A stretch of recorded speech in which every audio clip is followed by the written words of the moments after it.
Bonjour et bienvenue dans EcoCheck, le podcast d'ING qui décrypte l'économie de manière accessible et concise.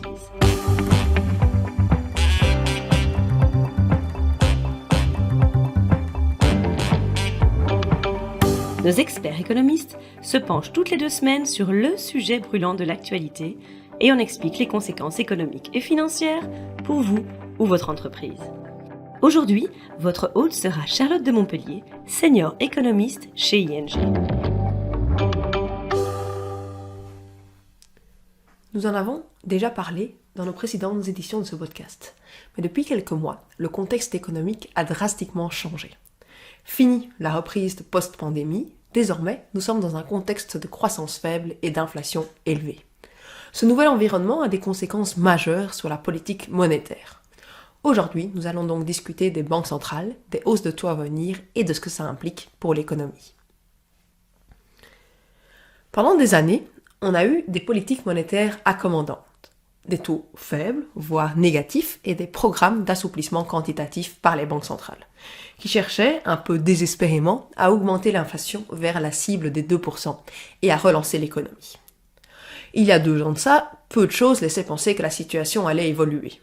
Pour la petite histoire, mes collègues et moi avions d'ailleurs l'habitude de dire qu'attendre des hausses de taux de la part des banques centrales, c'était comme attendre un bus au milieu du désert. Cela demandait beaucoup de patience. 2 ans de pandémie et une guerre en Europe plus tard, tout a malheureusement bien changé. L'inflation a explosé, atteignant plus de 8% aux États-Unis et plus de 7% en Europe, ce qui est bien loin de l'objectif de 2%.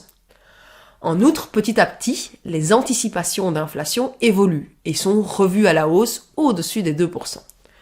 Cela signifie simplement que les agents économiques sont de plus en plus nombreux à penser que l'inflation va rester élevée dans les prochaines années et que le pic d'inflation actuel n'est pas que temporaire. Le problème est que les attentes ont tendance à être autoréalisatrices. Si les agents pensent que l'inflation va rester élevée, ils vont donc agir avec cette idée en tête et cela risque effectivement de conduire à de l'inflation plus élevée. C'est donc une spirale qui risque de s'enclencher, ce que les banques centrales veulent à tout prix éviter. Pour rester crédibles et éviter cette spirale inflationniste, les banques centrales sont donc obligées d'agir et ne peuvent plus attendre pour rapidement changer leur politique monétaire. Et c'est devenu particulièrement clair ces dernières semaines. Le 4 mai, par exemple, la Banque centrale américaine, la Fed, a pris la décision d'augmenter ses taux de 50 points de base pour les conduire dans la fourchette entre 0,75 et 1%. Elle avait déjà augmenté ses taux une première fois en mars, de cette fois-là 25 points de base. Et c'est loin d'être fini avec les hausses de taux pour la Fed. Le président Powell a déclaré que des hausses supplémentaires de 50 points de base sont sur la table pour les 2 prochaines réunions. D'autres hausses de taux plus tard dans l'année sont aussi prévues, ce qui devrait amener le taux directeur de la Fed à 3% fin 2022 et à 3,25% dans un an. La Fed va aussi commencer à réduire la taille de son bilan, de façon assez rapide. Cette urgence d'agir vient du fait que l'inflation est élevée aux États-Unis, mais aussi que l'inflation aux États-Unis est principalement due à la vigueur de l'économie domestique. En particulier, le marché du travail est extrêmement dynamique, ce qui conduit à des fortes hausses de salaire et crée de l'inflation. Dès lors, pour éviter une spirale prix-salaire qui s'inscrit dans la durée, la Fed veut agir vite. Le problème, c'est que des augmentations rapides de taux d'intérêt s'accompagnent évidemment d'un plus grand risque d'impact négatif que des mesures plus lentes et plus graduelles. Et on commence déjà actuellement à voir les premiers impacts de la hausse des taux aux États-Unis, notamment sur le marché du logement, où les taux hypothécaires ont augmenté de plus de 200 points de base en l'espace de 4 mois et où les demandes de prêts hypothécaires sont clairement en baisse.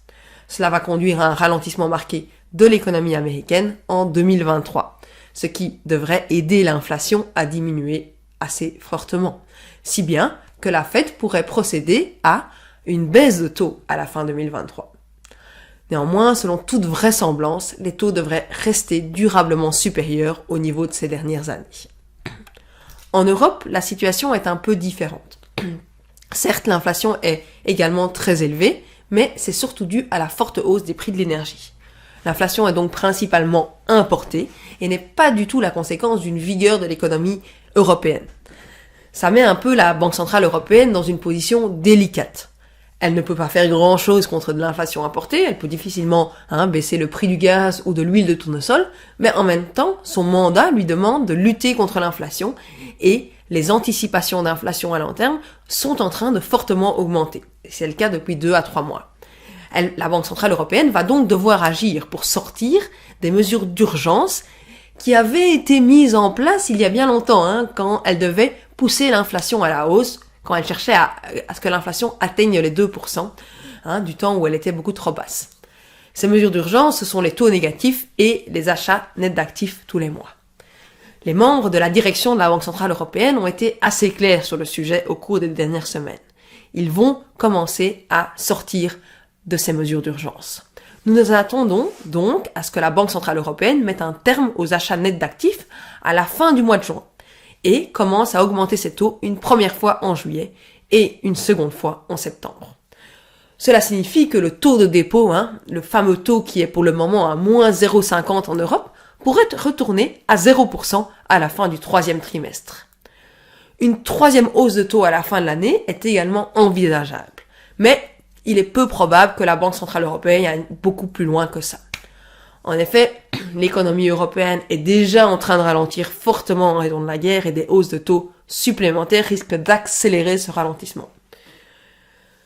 Donc, la Banque Centrale Européenne pourrait relever ses taux 2 à 3 fois maximum. Cela implique que dans un an, les taux en Europe seront probablement encore plus de 2,5 points plus faibles que les taux aux États-Unis. Même si les taux devraient augmenter moins en Europe qu'aux États-Unis, ça a quand même un impact important pour l'économie européenne. Les anticipations des hausses de taux de la Banque Centrale Européenne poussent déjà tous les taux à la hausse.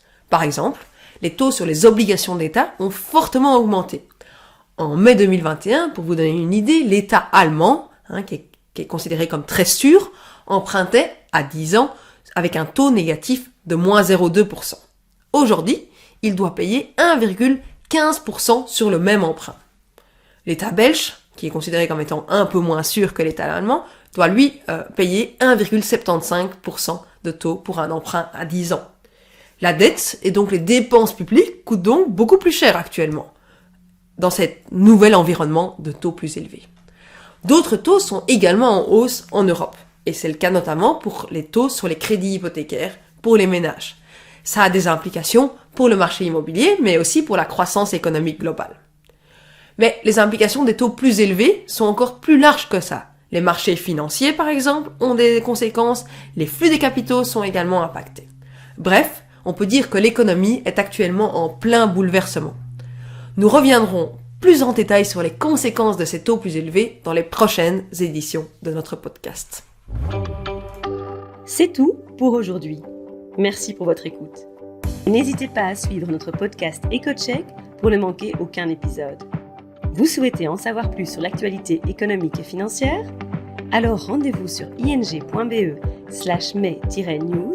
et retrouvez toutes les analyses de nos experts.